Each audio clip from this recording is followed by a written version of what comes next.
શું તમને ક્યારેય એવું લાગ્યું છે કે જીવનમાં કેટલીક બાબતો કારણ વગર બદલાઈ રહી છે? કેટલાક લોકો ગયા છે, કેટલીક આદતો રહી ગઈ છે, અને છતાં એક આંતરિક શાંતિ છે, એક શાંત શ્રદ્ધા છે, જાણે કોઈ અદૃશ્ય શક્તિ તમને માર્ગદર્શન આપી રહી હોય. શું આ માત્ર એક સંયોગ છે કે પછી ભગવાન તમારા જીવનમાં તેમના શાંત સ્વરૂપમાં ઉતર્યા છે? ઋષિમુનિઓ કહે છે કે ભગવાન ક્યારેય બૂમ પાડતા નથી, તે ફક્ત બબડાટ કરે છે, અને આ 5 સંકેતો તે શાંત બબડાટની ઓળખ છે. આજે આપણે તે 5 ઊંડા સંકેતો જાણીશું જે કહે છે કે ભગવાન તમને મદદ કરી રહ્યા છે. જો તમે આ સંકેતોને શાંતિથી સમજો છો તો કદાચ તમે તે ક્ષણોને ફરીથી ઓળખી શકશો જ્યારે ભગવાન તમારી સૌથી વધારે નજીક હોય છે. તો ચાલો શરૂ કરીએ. અને જો તમને આ યાત્રા મૂલ્યવાન લાગે તો કૃપા કરીને આ ચેનલને સબસ્ક્રાઈબ કરો અને આ વિડીયો તે બધા આત્માઓ સાથે શેર કરો જે ભગવાનની શાંત ભાષાને સમજવા માંગે છે. ભગવાનની મદદ આપણે કલ્પના કરીએ છીએ તે રીતે આવતી નથી. તે ન તો આકાશમાંથી ઉતરે છે, ન તો તે અચાનક જીવનમાં કોઈ ચમત્કાર કરે છે. બધું એક ક્ષણમાં બદલાઈ જાય છે. ભગવાનની કૃપાનો માર્ગ ખૂબ જ સૂક્ષ્મ અને શાંત છે. તે બહારની દુનિયામાં નહીં, પણ આપણી આંતરિક દુનિયામાં તેનું કાર્ય કરે છે. તમે તેને જોશો નહીં, પણ તમે તેનો અનુભવ કરશો. તમે તેને સાંભળી શકશો નહીં, પણ તમે તેને ચોક્કસ અનુભવી શકશો. જ્યારે શબ્દો સમાપ્ત થાય છે ત્યારે ભગવાન બોલવાનું શરૂ કરે છે. એક સૂફી સંત વાસ્તવમાં પરિવર્તન લાવતા નથી. તે તમને એવી સ્થિતિમાં લઈ જાય છે જ્યાં તમે તમારી જાતને બદલવા માટે તૈયાર છો. આ પરિવર્તન ખૂબ જ સૌમ્ય છે. જેમ ગરમીમાં બપોરે ઠંડી હવાની લહેર ચહેરાને સ્પર્શે, અથવા જાણે કોઈ અદૃશ્ય શક્તિ થાકેલા આત્માને પ્રેમ કરે છે. આ તે ક્ષણ છે જ્યારે ભગવાન મૌનમાં ઉતરી જાય છે. શિવની જેમ ભગવાન એક શાંત યોગી છે, જે અવાજ કરતા નથી, તે દેખાડો કરતા નથી. ચંદ્રની જેમ જે પોતે કંઈ કહેતો નથી, પણ તેની હાજરી આખા સમુદ્રમાં ભરતી લાવે છે.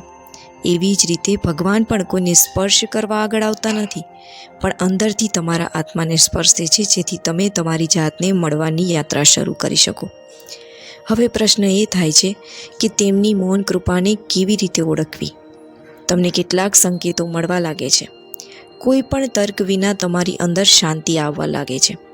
તમે પહેલાંની જેમ વિચારતા નથી, પ્રતિક્રિયા આપતા નથી કે ચિંતા કરતા નથી. તમે તે વસ્તુઓથી શાંત થઈ જાઓ છો. તમે આ બાબતોથી શાંત રહેવાનું શરૂ કર્યું છે જે તમને પહેલાં તોડતી હતી. તમારી અંદર એક શાંત સમજ આવવા લાગી છે.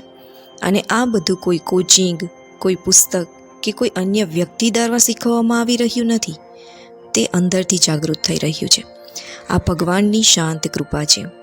જો દાર્શનિક દૃષ્ટિકોણથી સમજવામાં આવે તો ભગવાન ન તો બાહ્ય છે, ન તો દૂર, પરંતુ તે આપણા સ્વરૂપમાં છુપાયેલા છે. ઉપનિષદોમાં કહેવામાં આવ્યું છે કે તત્વમસી તું હી વહી હૈ. એટલે કે જ્યારે આપણે આપણી મર્યાદિત ચેતના વિશાળ બ્રહ્મચેતના સાથે જોડીએ છીએ ત્યારે તે જ ક્ષણે ભગવાનની કૃપાનો સીધો અનુભવ થાય છે. પરંતુ આ જોડાણ અવાજમાં થતું નથી. આ ત્યારે થાય છે જ્યારે આપણે થાકી જઈએ છીએ અને શાંત થઈ જઈએ છીએ. જ્યારે આપણું મન ખાલી થઈ જાય છે, પછી અંદરથી એક સૌમ્ય પ્રકાશ ફૂટે છે અને તે આપણા જીવનને દિશા આપવાનું શરૂ કરે છે.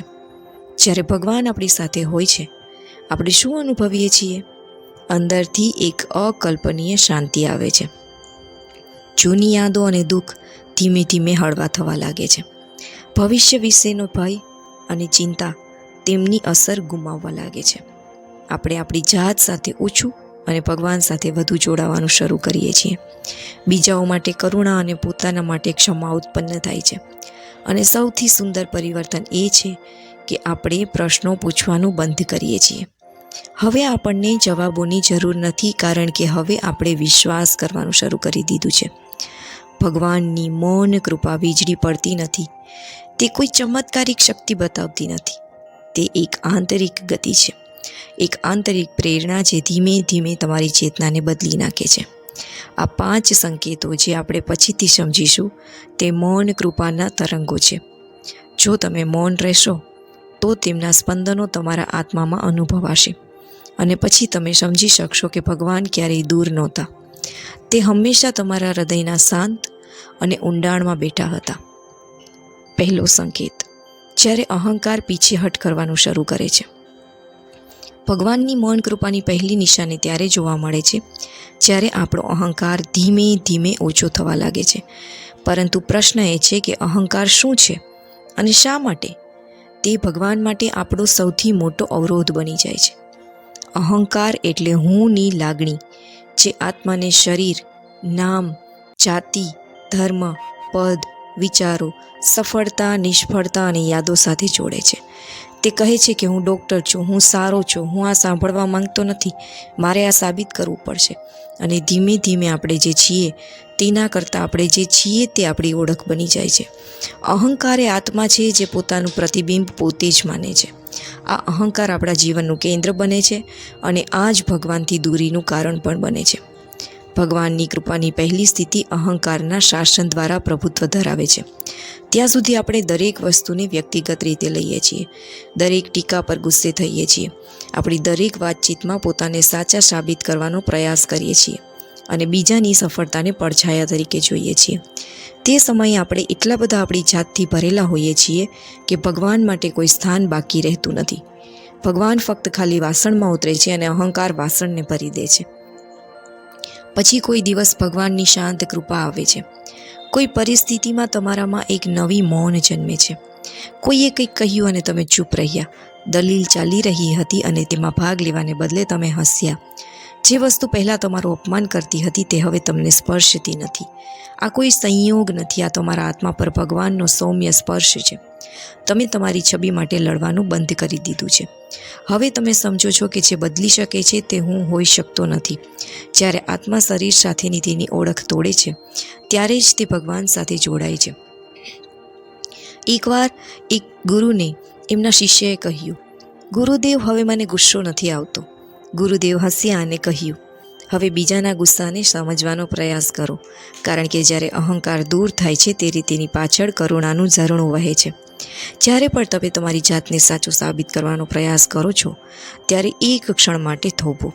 તમારી અંદર પૂછો, શું હું આ એટલા માટે કરી રહ્યો છું કારણ કે હું સત્યનો આદર કરું છું, કે મારા અહંકારને ઠેસ પહોંચી છે? જ્યારે તમે તમારી જાતને આ પ્રશ્ન પૂછવાનું શરૂ કરો છો ત્યારે તમને ભગવાનની કૃપા મળે છે. તમે જોશો કે તમારો ગુસ્સો વિલંબિત થઈ રહ્યો છે, તમારા જવાબોમાં મૌન છે અને તમારા ચહેરા પર સંતુલન આવી રહ્યું છે. આ બધા સંકેતો છે કે અહંકારનો પરપોટો ફૂટી રહ્યો છે અને હવે આત્માનો પ્રકાશ બહાર આવી રહ્યો છે. હવે તમે પ્રતિક્રિયા આપી રહ્યા નથી, તમે જોઈ રહ્યા છો. હવે તમે સાબિત કરી રહ્યા નથી, તમે સ્વીકારી રહ્યા છો. હવે તમે લડી રહ્યા નથી, તમે શરણાગતિ આપી રહ્યા છો. અને શરણાગતિ એ દરવાજો છે જેના દ્વારા ભગવાન શાંતિથી તમારા જીવનમાં પ્રવેશ કરે છે. તેથી જો તમે તમારામાં આ પરિવર્તન જોઈ રહ્યા છો કે હવે તમે દલીલોમાં ફસાઈ જશો નહીં, હવે તમે ગંભીર ટીકાને ગંભીરતાથી લેતા નથી, જો હવે તમે અપમાન સ્વીકારો છો, તો જાણો કે ભગવાને તમારા જીવનનો સ્પર્શ કર્યો છે અને તેનો આ સ્પર્શ શબ્દોની બહાર છે. મૌન છે અને તે મુક્તિ તરફનું પહેલું પગથિયું છે. જૂના જોડાણો અને સંબંધો આપમેળે છૂટા પડવા લાગે ત્યારે.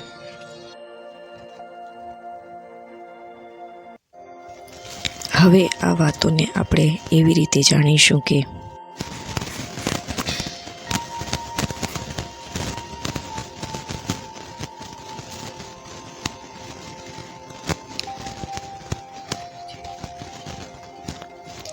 ભગવાનની મૌન કૃપાનો બીજો સંકેત એ છે કે જ્યારે આપણા જીવનનું કેન્દ્ર રહેલી વસ્તુઓ પોતાની મેળે ખરી પડે છે. જેમ પાનખરમાં ઝાડ પરથી પાંદડા કુદરતી રીતે કોઈ બળ વગર, કોઈ સંઘર્ષ વગર ખરી પડે છે, તેવી જ રીતે તમારી જૂની આસક્તિઓ, જૂની ઈચ્છાઓ અને કેટલાક ઊંડા સંબંધો ધીમે ધીમે તમારાથી દૂર થવા લાગે છે. પહેલાંની પરિસ્થિતિ એવી હતી કે જ્યારે આસક્તિનો ભાર ખૂબ જ ભારે હતો. ભગવાનની કૃપા પહેલાં આપણે જીવનમાં ઘણી વસ્તુઓને વળગી રહીએ છીએ. કેટલાક લોકો, કેટલીક ઈચ્છાઓ, કેટલીક આદતો અને કેટલીક યાદો. એક એવો સંબંધ જે વર્ષોથી બોજ રહ્યો છે, છતાં આપણે તેને છોડી શકતા નથી, કારણ કે આપણને લાગે છે કે જો તે દૂર થઈ જાય તો મારા માટે શું બાકી રહેશે. કેટલીક નિષ્ફળતા જેને આપણે ભૂલી શકતા નથી, જે આપણને વારંવાર અંદરથી શાપ આપતી રહે છે, અથવા કોઈ એવું સ્વપ્ન જે તૂટી ગયું છે પણ મન તેને પકડી રાખે છે. વાસ્તવમાં આ આસક્તિઓ માયાના દોરડા છે જે આત્માને બાંધી રાખે છે. આસક્તિ એ છે જ્યાં આત્મા પોતાને અધૂરું માને છે. આપણે જે પણ પકડી રાખીએ છીએ તે જ વસ્તુઓ આપણને બાંધીને રાખે છે. જ્યારે ભગવાનની મૌન કૃપા ઉતરે છે ત્યારે કોઈ ચમત્કાર નથી, કોઈ ઉપદેશ નથી, કોઈ મજબૂરી નથી. એક દિવસ તમારું મન અચાનક જ એ વાત પર શાંત થઈ જાય છે જેના વિશે તમે એક સમયે ગુસ્સે હતા. તે વ્યક્તિ હવે તમને બાંધી શકતી નથી. તે આદત હવે આકર્ષક નથી લાગતી. તે પીડા હવે તમને વ્યાખ્યાયિત કરતી નથી. અને આશ્ચર્યજનક વાત એ છે કે તમે પ્રયાસ પણ નથી કર્યો. બધું પોતાની મેળે થાય છે. આ ભગવાનની શાંત કૃપા છે કે જ્યારે તે અંદર ઉતરે છે ત્યારે બાહ્ય સ્તરો પોતાની મેળે ખસી જવા લાગે છે. સનાતન ફિલસૂફી કહે છે કે જ્યારે અનાસક્તિ આવે છે ત્યારે આત્મા ભગવાનની નજીક જાય છે. પરંતુ આ અનાસક્તિ તપસ્યાથી આવતી નથી. તે ત્યારે આવે છે જ્યારે ચેતનાનું સ્તર વધે છે. જેમ જેમ તમે ઉચ્ચ ચેતના તરફ આગળ વધો છો, તમારી આસપાસની વસ્તુઓ જે નીચી ચેતનાની હતી કુદરતી રીતે અલગ થવા લાગે છે. આ ત્યાગ નથી, આ એક કુદરતી નિમંજન છે. જેમ કમળનું ફૂલ તેમાં રહીને પણ પાણીની અસ્પૃશ્ય રહે છે, તેવી જ રીતે આત્મા દુનિયામાં રહીને પણ તેનાથી ઉપર ઉઠી શકે છે. ધારો કે તમે કોઈને પ્રેમ કર્યો હતો, તે ચાલ્યો ગયો અને તમે વિખેરાઈ ગયા. તમે મહિનાઓ સુધી અને વર્ષો સુધી તે સ્મૃતિમાં રહ્યા. પરંતુ પછી એક દિવસ તમારે સવારે ઉઠો છો અને જુઓ છો કે હવે મન શાંત છે. કોઈ ક્રોધ નથી, કોઈ પીડા નથી, કોઈ ઈચ્છા નથી. તમે તેમને કે પોતાને દોષ ન આપો. હવે તમે ફક્ત સ્વીકારો છો. આ કોઈ માનસિક વ્યૂહરચના નથી, પણ દૈવી કૃપા છે. હવે તમને ખોવાઈ જવાનો ભય નથી. હવે તમે ટ્રેન્ડ્સ, રીલ્સ, શો ઓફમાં ફસાયેલા નથી. હવે તમને કંઈ પણ ગુમાવવાનો ડર નથી. કારણ કે હવે તમને ખ્યાલ આવે છે કે જે ગયું છે તે એક અવરોધ હતું અને જે બાકી છે તે માર્ગ છે. મન ફક્ત તે વસ્તુઓ સાથે જોડાય છે જે તેને ઓળખ આપે છે. જ્યારે ભગવાનની કૃપાથી તમારી સ્વાભાવિક સ્વભાવના બદલાવા લાગે છે ત્યારે તમારું મન તે જૂની વસ્તુઓથી અલગ થઈ જાય છે. હવે તમારે તે વસ્તુઓ સાથે તમારા અસ્તિત્વને સાબિત કરવાની જરૂર નથી, કારણ કે હવે તમે તમારી અંદર સંપૂર્ણ અનુભવો છો. જ્યારે તમને લાગે છે કે હું હવે તેની સાથે જોડાયેલ નથી, છતાં હું ઠીક છું, તેના બદલે હું પહેલાં કરતાં વધુ શાંત છું, તો તે ક્ષણને ઊંડાણપૂર્વક અનુભવો. કારણ કે તે ક્ષણ તમારી ચેતનાના વિકાસનો સાક્ષી છે. અને આ તે દરવાજો છે જેના દ્વારા ભગવાન તમારી અંદર પ્રવેશ કરે છે. તેથી જો કોઈ જૂનો સંબંધ, આદત કે યાદ શક્તિ તમને બાંધતી નથી, હવે તમે ઓછી વસ્તુઓમાં વધુ શાંતિ મેળવી રહ્યા છો, તો સમજો કે ભગવાનની મૌન કૃપા તમારા જીવનમાં ઉતરી આવી છે. હવે આસક્તિના દોરડા તૂટી રહ્યા છે અને આત્મા સ્વતંત્રતા તરફ આગળ વધી રહ્યો છે. આ સ્વતંત્રતા ભગવાનનો પહેલો આશીર્વાદ છે. ચિહ્ન 3. જ્યારે તમે ઓછાથી વધુ મેળવવાનું શરૂ કરો છો, આત્માની જાગૃતિની નિશાની છે. આ ત્રીજું સંકેત સૌથી રહસ્યમય તેમજ વ્યવહારુ છે. જ્યારે ભગવાન શાંતિથી તમને મદદ કરે છે ત્યારે તમારા જીવનમાં ખૂબ જ ઊંડું પરિવર્તન આવે છે. તમે ઓછી વસ્તુઓથી વધુ ખુશી, વધુ શક્તિ અને વધુ સંતોષ અનુભવવાનું શરૂ કરો છો. કદાચ પહેલાં તમે વિચારતા હતા કે મને વધુ પૈસા, આદર અને સુવિધાની જરૂર છે, તો જ હું ખુશ થઈશ. પરંતુ હવે ઓછી વસ્તુઓથી એક અકથ્ય સમૃદ્ધિ અનુભવાય છે. આ નકારાત્મક ત્યાગ નથી, આ એક સંતુલન છે જે અંદરથી આવ્યું છે. આ પરિવર્તન શા માટે થાય છે? સનાતન ફિલસૂફી કહે છે કે યોગ કર્મસુ કૌશલમ. યોગનો અર્થ કાર્યોમાં સંતુલન અને કાર્યક્ષમતા છે. જ્યારે તમે ભગવાનની નજીક આવો છો ત્યારે તમારી ચેતના આંતરિક સંતુલન તરફ આગળ વધે છે.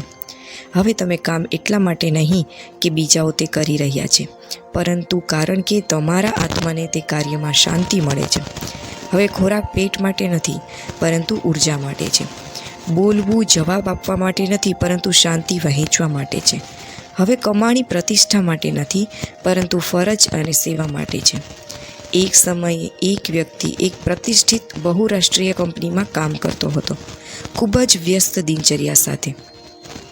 વૈભવી પગાર, વિદેશી પ્રવાસો, નવા કપડાં, મોંઘી ઘડિયાળો. બહારથી બધા કહે છે કે તમે સફળ છો, પણ અંદર ક્યાંક ખાલીપણું હતું. દરેક નવી ખરીદી પછી પણ સંતોષ નહોતો. દરેક પ્રમોશન પછી પણ બેચેની હતી. એક રાત્રે જ્યારે તે ઓફિસથી પાછો ફર્યો અને થાકીને બેઠો, ત્યારે તેના મનમાં એક પ્રશ્ન ઊભો થયો. હું શું ઉમેરી રહ્યો છું કે હું મને પૂર્ણ કરી શકતો નથી? ત્યાંથી તેની અંદર પરિવર્તન શરૂ થયું. ધીમે ધીમે વસ્તુઓ પ્રત્યે તેનું આકર્ષણ ઓછું થયું. મૌન, સરળતા અને સંતુલન તરફનો ઝુકાવ વધ્યો. આજે પણ તે એ જ સંગતમાં છે, પણ હવે તેની વિચારસરણી અલગ છે. હવે તેને શાંતિ અને પૂર્ણતા ઓછી મળે છે. ભગવાનની મૌન કૃપાની નિશાની શું છે? હવે તમને વધુ બતાવવાની જરૂર નથી લાગતી. હવે તમે ભય વગર ભીડમાંથી અલગ થઈ શકો છો. હવે તમે એકલા રહી શકો છો અને તેનો આનંદ માણી શકો છો. જ્યારે આંતરિક પ્રકાશ પ્રગટાવવામાં આવે છે, ત્યારે બાહ્ય દીવાઓની જરૂરિયાત ઓછી થાય છે. આપણું મન હંમેશા ખૂણા તરફ દોડે છે, કારણ કે તેને લાગે છે કે હું અપૂર્ણ છું, અને આ અપૂર્ણતા ત્યાં સુધી રહે છે જ્યાં સુધી આપણી ઓળખ બાહ્ય વસ્તુઓ સાથે જોડાયેલી હોય. જ્યારે ભગવાનની કૃપા આવે છે, ત્યારે આ ઓળખ બદલાવા લાગે છે. હવે તમે વસ્તુઓથી નહીં, પણ તમારી આંતરિક ચેતનાથી પોતાને ઓળખવાનું શરૂ કરો છો. આ તે ક્ષણ છે જ્યારે તમને ખ્યાલ આવે છે કે પરમ ઓછા વસ્તુઓમાં પણ તમે સંતોષ મેળવી શકો છો. વ્યવહારુ સંકેતો. તમે હવે સોશિયલ મીડિયાથી અંતર રાખવાનું શરૂ કરો છો. તમે નકામી દલીલોમાં ઊર્જા બગાડતા નથી. મૌન બેસીને હવે આરામદાયક લાગે છે અને અસ્વસ્થતા અનુભવાતી નથી. જ્યાં પહેલાં તમે દરેક વસ્તુનો ભાગ બનવા માંગતા હતા, હવે તમે નિરીક્ષક બનો છો. તમે જોશો કે જ્યારે તમે ઓછું ખાઓ છો, ત્યારે ઊર્જા વધે છે. જ્યારે તમે ઓછું બોલો છો, ત્યારે તમારા શબ્દોની શક્તિ વધે છે. જ્યારે તમે ઓછું બતાવો છો, ત્યારે તમારી હાજરી પોતે જ બોલવા લાગે છે. તેથી જો આજે તમને લાગે છે કે તમને હવે ઘણી વસ્તુઓની જરૂર નથી, તમે ભીડમાંથી એકલા ચાલવામાં ડરતા નથી, તમે ઓછામાં પરિપૂર્ણતા અનુભવવાનું શરૂ કર્યું છે, તો આ કોઈ સંયોગ નથી. આ એક સંકેત છે કે ભગવાન શાંતિથી તમારી ચેતનામાં પ્રવેશી ગયા છે. હવે વસ્તુઓ બદલાતી નથી, હવે તમે બદલાઈ રહ્યા છો, અને આ વાસ્તવિક કૃપા છે. સંકેત 4. જ્યારે તમે સમજવાનું શરૂ કરો છો અને પ્રતિક્રિયા આપવાનું શરૂ કરો છો. શું તમે ક્યારેય એવું અનુભવ્યું છે કે હવે તમે બીજાઓ શું કહે છે તેના પર તરત જ પ્રતિક્રિયા આપતા નથી? પહેલાં જ્યારે તમને કોઈ કઠોર શબ્દ કહેતું હતું, ત્યારે તમારું મન તરત જ જવાબ આપવા માંગતું હતું, પરંતુ હવે તમે ફક્ત સાંભળો છો, શાંત રહો છો, અને અંદર આનાથી એક પ્રશ્ન ઊભો થાય છે. શું આ વ્યક્તિ નાખુશ છે? શું તે પીડામાં છે? આ પરિવર્તન ફક્ત વર્તન નથી, તે ચેતનાનું વિસ્તરણ છે. તે સંવેદનશીલતા નથી, તે જાગૃતિ છે. ઘણા લોકો માને છે કે બીજાની લાગણીઓને સમજવી એ ફક્ત ભાવનાત્મક હોવું છે, પણ ના. જ્યારે તમે કોઈની લાગણીઓ પાછળના દુખાવાને અલગ પણ ઊંડાણપૂર્વક જોઈ શકો છો, ત્યારે તે ભાવનાત્મક પ્રતિક્રિયા નથી, પણ આધ્યાત્મિક જાગૃતિ છે. ઋષિઓ કહે છે કે જ્યારે આત્મા જાગૃત થાય છે, ત્યારે તે ઘટના નહીં પણ કારણ જુએ છે. આનો અર્થ એ છે કે જાગૃત આત્મા માટે વસ્તુઓ ફક્ત બાહ્ય ઘટનાઓ નથી, તે તેના મૂળ કારણને જાણવાનું શરૂ કરે છે. હવે તે કોઈનો ગુસ્સો એમ કહીને જોતો નથી કે તેણે મને દુઃખ પહોંચાડ્યું છે, પણ વિચારે છે તેનું દુઃખ એટલું મોટું છે કે તે બીજાને દુઃખ પહોંચાડી રહ્યો છે. પરિવર્તન કેવી રીતે આવે છે? જ્યારે ભગવાનની મૌન કૃપા ઉતરે છે, ત્યારે તે તમારી ધારણાઓની આંખો ખોલે છે. હવે તમે તમારી સામેની વ્યક્તિના શબ્દો સાંભળતા નથી, પરંતુ તેના અનુભવની ઊંડાઈ સાંભળો છો. હવે તમે કોઈની કઠોરતા પર ગુસ્સે થતા નથી, પરંતુ વિચારો છો, કદાચ કોઈએ તેને દુઃખ પણ આપ્યું હશે, અને હવે આ દુઃખ તેની ભાષા બની ગયું છે. આ વિચાર ફક્ત કરુણા નથી, તે જાગૃત ચેતનાની ઓળખ છે. એક સમય હતો જ્યારે કોઈ કંઈ કહે ત્યારે તમારું આખું શરીર ગરમ થઈ જતું, તમારી જીભ જવાબ આપવા માટે તૈયાર રહેતી, પરંતુ હવે તમે મૌન થઈ જાઓ છો. તમે બીજી વ્યક્તિને સાંભળવા માટે નહીં, પણ સમજવા માટે સાંભળો છો.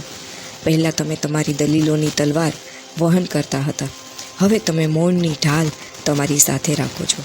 આ મૌન ભગવાનની મૌન કૃપાનું પ્રતીક છે. ઋષિઓ કહે છે કે મૌન એ અંદરની સર્વોચ્ચ ભાષા છે, જ્યાં આત્મા આત્મા સાથે વાત કરે છે. જ્યારે તમે પ્રતિક્રિયા આપતા નથી ત્યારે બીજી વ્યક્તિ પણ પોતાનો અવાજ સાંભળવાનું શરૂ કરે છે, અને આ તે ક્ષણ છે જ્યારે સમજણ વાતચીતનું સ્થાન લે છે. મોટાભાગે જ્યારે આપણે પ્રતિક્રિયા આપીએ છીએ ત્યારે આપણે પરિસ્થિતિ નહીં પરંતુ આપણી અંદર વણ ઉકેલાઈ અસુરક્ષા પર પ્રતિક્રિયા આપી રહ્યા હોઈએ છીએ. કોઈ તમારું અપમાન કરે છે અને તમે તરત જ જવાબ આપવા માંગો છો. શા માટે? કારણ કે ક્યાં તમે અસુરક્ષિત અનુભવો છો. કોઈ તમારી માન્યતા પર પ્રશ્ન ઉઠાવે છે અને તમે દલીલોનો ઢગલો કરો છો. શા માટે? કારણ કે તમે તમારી ઓળખને તે માન્યતા સાથે જોડી દીધી છે. પરંતુ જ્યારે ભગવાન તમારી ચેતનાને સ્પર્શે છે ત્યારે તમે અંદરથી એટલા શાંત થઈ જાઓ છો કે કોઈ બાહ્ય હુમલો તમને હચમચાવી શકશે નહીં. હવે તમે પ્રતિક્રિયા આપ્યા વિના સાંભળી શકો છો. હવે તમે નિર્ણય લીધા વિના અવલોકન કરી શકો છો. આગલી વખતે જ્યારે કોઈ તમારી ટીકા કરે ત્યારે પહેલો ઊંડો શ્વાસ લો. પછી તમારી જાતને આ પ્રશ્ન પૂછો: શું હું ફક્ત સાંભળી રહ્યો છું કે હું તેનું દુઃખ અનુભવવાનો પ્રયાસ કરી રહ્યો છું? શું હું ખરેખર ઉકેલ આપવા માંગુ છું કે ફક્ત મારા અહંકારને સંતોષવા માંગુ છું? જો જવાબ મૌન છે તો સમજણનો પ્રકાશ ફેલાવો.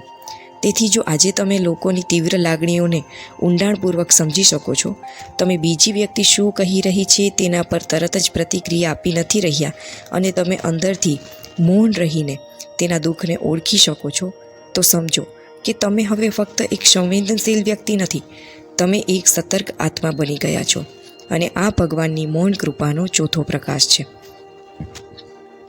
હવે તમે ઘટના પાછળની ઉર્જા જોઈ શકો છો, ઘટનાને નહીં.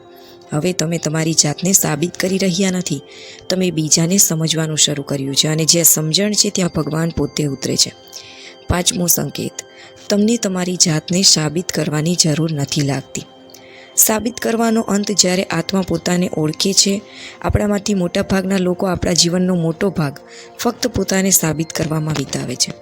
કોઈને બતાવવું પડે છે કે હું પણ સક્ષમ છું. પરિવારને કહેવું પડે છે કે હું નિષ્ફળ નથી. સમાજને સમજાવવું પડે છે કે હું પણ કંઈક બની ગયો છું. પરંતુ એક દિવસ તમે જાગો છો અને તે જરૂરિયાત અદૃશ્ય થઈ જાય છે. હવે તમારે કોઈને કંઈ બતાવવાની જરૂર નથી, તમે ફક્ત બનવા માંગો છો. હવે તમે અંદરથી માન્યતાને પૂરતું માનવા લાગો છો, બહારથી નથી. આ ક્યારે થાય છે? જ્યારે ભગવાન શાંતિથી તમારી ચેતનામાં પ્રવેશ કરે છે, ત્યારે તે સૌથી પહેલાં તમારા મૂલ્યના સ્ત્રોતને બદલે છે. પહેલાં તમે લોકોની નજરે તમારી જાતને નક્કી કરતા હતા. મને કેટલી લાઇક્સ મળી, મને કેટલી પ્રશંસા મળી, લોકો શું વિચારતા હશે? પણ હવે તમે તમારી જાતને પૂછો છો: શું મારો આત્મા સંતુષ્ટ છે? શું હું મારા સત્ય સાથે ઊભો છું? આ તે પરિવર્તન છે જ્યાં ભગવાનની ઊંડી કૃપા શરૂ થાય છે. ઋષિઓ કહે છે કે સત્યને કોઈ પુરાવાની જરૂર નથી, તે પોતાના અસ્તિત્વમાં શાંત છે. જ્યારે તમારો આત્મા સત્યના સંપર્કમાં આવે છે ત્યારે તેને કોઈ પુરાવાની જરૂર નથી. હવે તમે બૂમો પાડશો નહીં: મારી તરફ જુઓ, હું કેટલો સફળ છું. હવે તમે શાંતિથી રહો છો અને તમે મૌન તમારી સફળતા બની જાય છે. જ્યારે આપણી ચેતના મર્યાદિત હોય છે ત્યારે આપણે પોતાને વસ્તુઓ, સિદ્ધિઓ અને બીજાઓની માન્યતા સાથે જોડીએ છીએ. જો લોકો મારી પ્રશંસા નહીં કરે તો શું હું ખરેખર સારો છું? જો મને પ્રમોશન ન મળે તો શું હું નિષ્ફળ છું? જો હું તે કાર ન ખરીદી શકું તો શું હું પાછળ છું? આ વિચારો અહંકારના કિલ્લામાંથી આવે છે, જે બહારથી મોટા દેખાય છે પણ અંદરથી નાના છે. જ્યારે ભગવાનની કૃપા આવે છે ત્યારે તે સૌ પ્રથમ કિલ્લાનો નાશ કરે અને પછી તમને અંદરથી મુક્તતા અનુભવશે. એકવાર ભક્ત એ કોઈ ગુરુદેવને કહ્યું: ગુરુદેવ, હું ઈચ્છું છું કે લોકો મને ઓળખે. ઋષિએ હસીને કહ્યું: પહેલાં જાણો કે તમે કોણ છો. જ્યારે આ જ્ઞાન આવશે ત્યારે બાકીની દુનિયા તમારા મૌનથી પરિચિત થઈ જશે. તે દિવસથી તે સાધકે બાહ્ય લક્ષણો નહીં પરંતુ આંતરિક યાત્રા શોધવાની શરૂ કરી. તેમણે શરૂઆત કરી અને આજે તેઓ સેંકડો આત્માઓના માર્ગદર્શક બન્યા છે, વગર પ્રચાર વિના પ્રદર્શન. શું સંકેત છે? હવે તમારી પાસે દરેક બાબતમાં અભિપ્રાય નથી. હવે તમે ચર્ચા કરતાં મૌન પસંદ કરો છો. હવે તમે ચિત્રો પસંદ કરો છો. હું ક્ષણને બતાવવા કરતાં તેને જીવવામાં વધુ માનું છું. તમને ખબર પડે છે કે તમે ક્યાં પહેલાં છો. હું એક લાઇક શોધી રહ્યો હતો, હવે ખરે એક સ્મિત પૂરતું છે. ક્યાં પહેલાં કંઈ પણ શેર ન કરવાથી ફોમો થતું હતું. હવે તમે તેને ફક્ત તમારી જાત સાથે જ શેર કરી શકો છો. આત્મનિરીક્ષણનું એક ક્ષણ જીવી લો. આગલી વખતે જ્યારે તમે કંઈક કહેવા, બતાવવા અથવા કરવા આતુર હશો તો એક ક્ષણ માટે થોભો અને તેના વિશે વિચારો. પૂછો, શું હું એટલા માટે કરી રહ્યો છું કારણ કે હું અંદરથી સંતુષ્ટ છું, કે જેથી લોકો મને સ્વીકારે? જો જવાબ સંતોષ હોય તો તે કરો. જો જવાબ પ્રદર્શન હોય તો ચૂપ રહો, કારણ કે જ્યાં મૌન છે ત્યાં આત્માની હાજરી છે.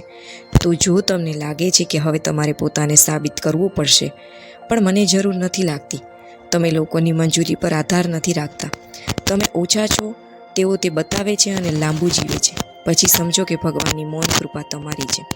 તે અંદર પ્રવેશી ગયો છે. હવે તમારી ઓળખ પુરાવાથી નહીં પણ પ્રકાશથી થશે. હવે તમે દેખાવની દોડમાંથી બહાર આવી ગયા છો અને તમારા અસ્તિત્વમાં શાંતિ મેળવી છે. તમારા અસ્તિત્વમાં તમે ખરેખર પ્રવેશ કર્યો છે. ઋષિઓ કહે છે, જ્યારે આત્મા પોતાને ઓળખે છે તો તે એ દુનિયા ઓળખ્યા વિના પણ આદર આપવાનું શરૂ કરે છે. પ્રિય સાધકો, ભગવાનની કૃપા એ એવો વ્યવસાય નથી કે જે તમે થોડા કલાકોની પૂજા, થોડા મંત્રોના જાપ માટે કરી શકો. તમે આ ચોક્કસ સંખ્યામાં અથવા ચોક્કસ તારીખે મેળવી શકો છો. ભગવાનની કૃપા કોઈ માંગનો જવાબ નથી, પણ તે આત્માની તૈયારીનું પરિણામ છે. તે ત્યારે આવે છે જ્યારે તમે અંદરથી બદલાવાનું શરૂ કરો છો.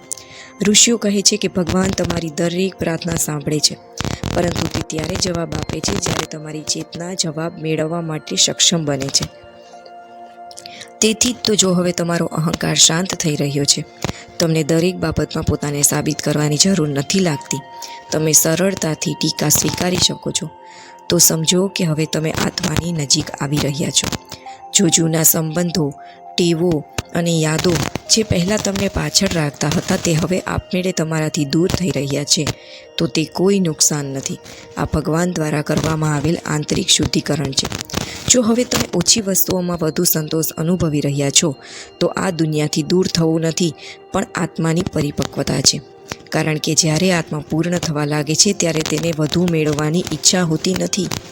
જો તમારી જાગૃતિ વધી રહી છે તો તમે લોકોના શબ્દો પાછળના દુઃખને સમજી શકો છો અને પ્રતિક્રિયાને બદલે મૌન અપનાવી શકો છો. તો આ તમારી ચેતનાના વિસ્તરણનો પુરાવો છે. અને જો તમે હવે પોતાને સાબિત કરવાનું બંધ કરી દીધું છે અને ફક્ત પરમ શાંતિની શોધમાં છો, તો હવે તમે ભગવાનના ચરણોમાં ચાલી રહ્યા છો, દુનિયાના નહીં. તો સમજો કે તમે એકલા નથી. તમારો આ પરિવર્તન ફક્ત વ્યક્તિગત નથી, આ આધ્યાત્મિક યાત્રાનું પ્રથમ પગથિયું છે. તમારી અંદર જે પરિવર્તન થઈ રહ્યું છે તે ભગવાનની શાંત હાજરીનું પ્રતિબિંબ છે. તે તમારા દરેક મૌનમાં બોલી રહ્યા છે, તે દરેક સંતુલનમાં ચાલી રહ્યા છે, તે દરેક બલિદાનને સ્મિત કરી રહ્યા છે. ઋષિઓ કહે છે કે ભગવાન કોઈ એવી શક્તિ નથી જે તમારી બહાર છે, તે તમારી ચેતનામાં સૌથી શુદ્ધ ભાગ છે. જ્યારે તે ભાગ જાગૃત થાય છે ત્યારે આખું જીવન દિવ્ય બની જાય છે. જો આ 5 સંકેતો ધીમે ધીમે તમારા જીવનમાં દેખાઈ રહ્યા છે તો ગભરાશો નહીં. આ કોઈ સામાન્ય પરિવર્તન નથી, આ મનોવિજ્ઞાનનો ખેલ નથી કે આદતોની તાલીમ નથી. આ ભગવાનની શાંત કૃપાનું પરિણામ છે જે તમને એવી જગ્યાએ લઈ જઈ રહી છે જ્યાં તમે ફક્ત હું નહીં પણ આપણે બની જાઓ છો. જીવ અને જગત, જીવ અને શિવનું મિલન, જ્યાં જીવન સેવા બની જાય છે અને મૃત્યુ મિલન બની જાય છે. જો આ વિડીયોમાં દર્શાવેલ સંકેતો તમારા જીવનમાં ક્યારેય દેખાયા હોય અથવા તમે તેમને ધીમે ધીમે થતાં અનુભવી રહ્યા હો, તો સમજો કે તમે ભગવાનની મૌન કૃપાના માર્ગ પર ચાલી રહ્યા છો. તમારા માટે આ કોઈ સંયોગ નથી પણ તમારા સંકલ્પોનો જવાબ છે. આ કોઈ સામાન્ય નથી પણ ભગવાન દ્વારા તમારા આંતરિક કોલને આપવામાં આવેલ દૈવી જવાબ છે. જો તમે આ અનુભવ્યા છે તો કૃપા કરીને તેમને કમેન્ટમાં શેર કરો. તમારો એક શબ્દ બીજા કોઈ આત્મા માટે ભગવાનનો સંકેત બની શકે છે.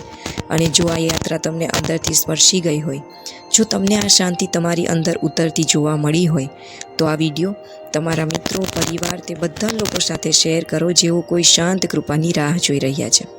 ચેનલને સબસ્ક્રાઈબ કરો જેથી આગલી વખતે જ્યારે આપણે આત્મા અને ભગવાન વચ્ચે એક નવો સેતુ બનાવીએ ત્યારે તમે તેનો ભાગ બની શકો.